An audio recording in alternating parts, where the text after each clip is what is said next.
review today, I have the Jasion Thunder. This fat tire all-terrain e-bike has a max speed of 30 miles an hour, and it also has a max range of up to 80 miles on one charge. I will be showing the bike assembly, but that's going to be towards the end of the video. First, I want to show you this bike in action. When I have this in full electric mode, just using the throttle, which is right here, it's like a motorcycle style, there is no cap. Depending on what pedal assist level I have it set to, no matter what it's on, it'll go the max speed. So let me show you that.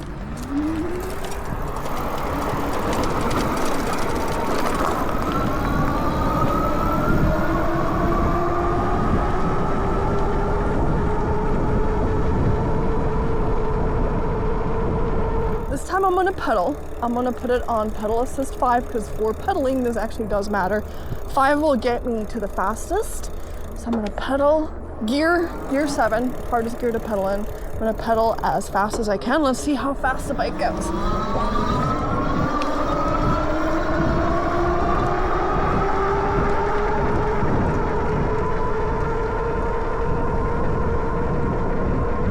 Ever so slightly past 30 is what I got it while pedaling. So it goes a little bit slower in full electric mode, but it's like 1 mile per hour slower. I want to show you the difference between pedal assist 1 and pedal assist 5 pedaling, since throttle is going to be the same. Here is gear 7, yeah, the hardest one to pedal in. I'll change that once I'm on a hill. Pedal assist 1.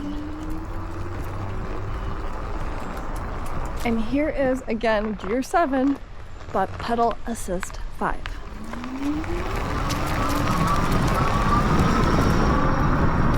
That's quite a big difference between the two of them. So it's about a half a turn of the pedals before the motor kicks in. I'm getting close to the hill test, so I'm gonna lower my gears all the way to 1. Put this on pedal assist 5.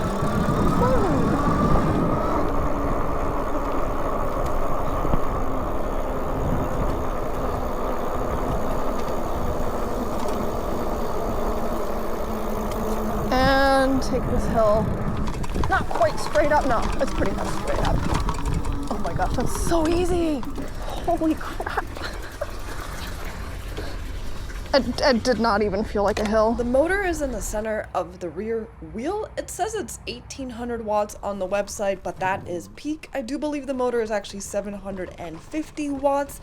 And this is powered by a 48 volt, 18 ampere hour lithium ion battery. Without even looking on the website or at the manual, I can tell this bike has a cadence sensor.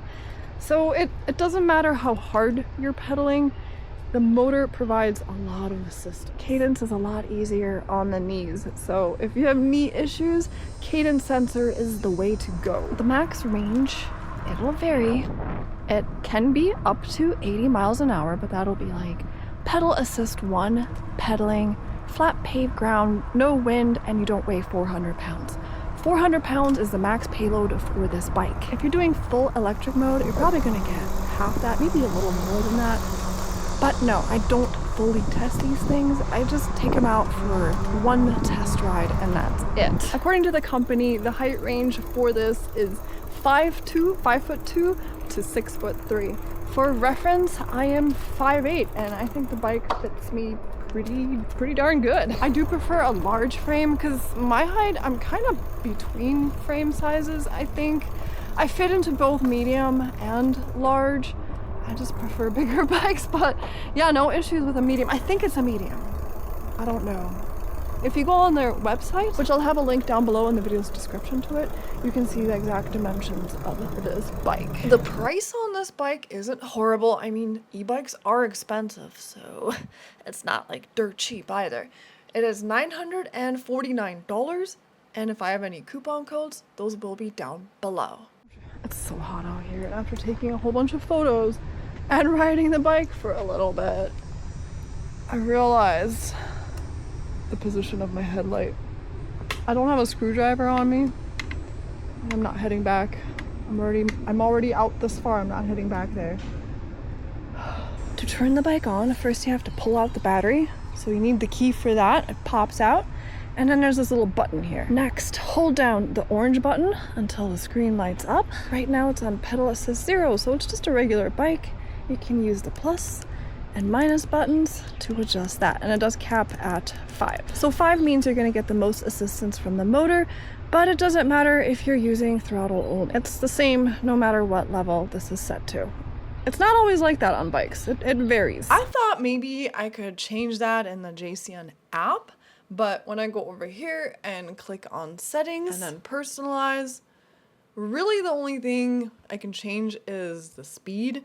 Right now I do have it set to a maximum of 30, but I could lower it, and I can also change it from miles per hour to kilometers per hour. Everything else, I can't slide this over, I can't push on it. I think it just is what it is. This one also has blinkers, and it does show on the screen, which is awesome. One day a company's gonna come out with a sound, a little clicking sound, just like a car has.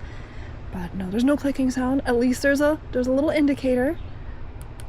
So left, or yes, that's left. Right, left, and then to turn it off, you just click the button again. To turn the headlight on and off, it's this button right here, but it's more than just a click. Oh no, I really wish I would have brought a screwdriver. That's gonna keep happening. So you hold that button down until the light lights up. And to turn it off again, just hold it down. I'm gonna click the little M button, watch the screen. It's gonna give me various information. My average speed, 8.9. I'm super fast, what can I say? And there you go. That's the max speed that I got the bike to. Do check with your local laws before you take a bike this fast, because at a certain point, it may not be considered a bike anymore, but as long as you don't take it to those speeds, you should be fine. It's got a Shimano 7-speed gear shift system, and when there's 7 and not 8, that usually means it's a cadence sensor, which it is, because I already said it is. As pretty as this trail is, there's a reason I don't like going on it. 2 reasons. It's very short, and the other reason, lots of dog poo. It's on both tires. Overall, I would say it was a pretty fun bike ride. I like these bigger bikes, especially with fat, huge tires that can roll over almost anything. It gives me more stability, more balance. I like the colorful screen, it's very nice. I love the horn. Prefer the style of horn over that little dingy bell thing. And there's only suspension in the front, not in back, but it's still a fairly cushy ride unless you like really take it off-road and do some crazy stuff. Then you can feel it in the back, for sure. But the seat, cushy. Very, very soft all around. I enjoy it, and I didn't, like, even though I'm sweating all over the place, I'm not feeling it particularly more in that area like I do with some seats. Not only am I pretty impressed with the bike, I'm also pretty impressed with the shirt. It's an old Lululemon shirt. I'm drenched, and you can't even see it. How awesome is that? We're right back where we started, because I filmed the intro and the outro at the same time. It's hot. It's so hot out. It's September, late September, and it is still incredibly hot out here. I'm gonna head home. If you're interested in this bike, I'll have a link down below in the video's description along with any coupon codes. Sometimes I get them, sometimes I don't, sometimes they expire. It's worth a click, so that's down below in the video's description. It's so hot, there is no one out here. There's usually people on this bridge, there's nobody. Nobody's out here. No one is crazy enough to be out here except for me. I mean, just look to the horizon, and now look the other way. There's just one idiot. Hello. And now finally, next up is the unboxing and assembly.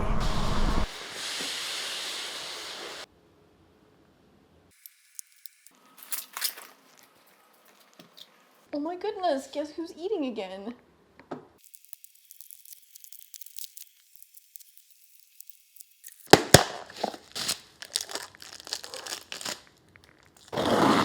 Tools. A whole bunch of tools. And zip ties and caps for the nuts on the wheel. Metal pedals. I'm not seeing a manual in the box. This right here is the charger. And if you want to see the specs on it, Go ahead and pause the video. it's not uncommon that I don't get the manual, but the full retail version comes with a manual, hopefully.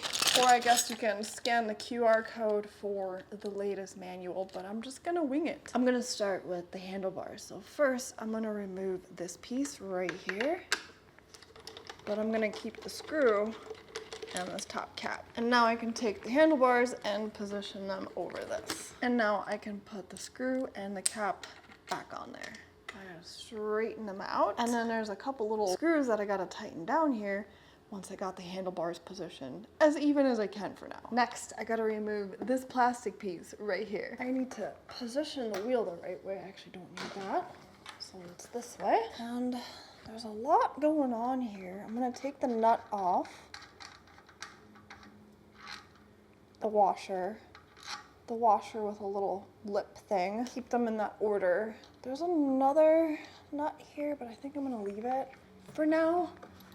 And on the other side, same thing. I'm gonna take off the nut and the two washers, and hopefully I'm good to go. Anything else on there, I think it's just a spacer. And now I'm gonna straddle the bike and hopefully just put it over the wheel. Next, I'm gonna put back the washer with the lip. And with this one, there is a specific way to put it in.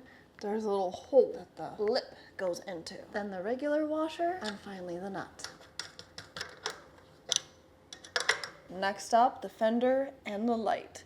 So the screw that holds all of this is already in here. So I'm gonna take that out, skewer the light, and take the fender and put it on the screw. It's not the easiest area to work in, usually. We'll see how it goes. Not sure where I want to position the fender, so I'm just gonna put it wherever for now.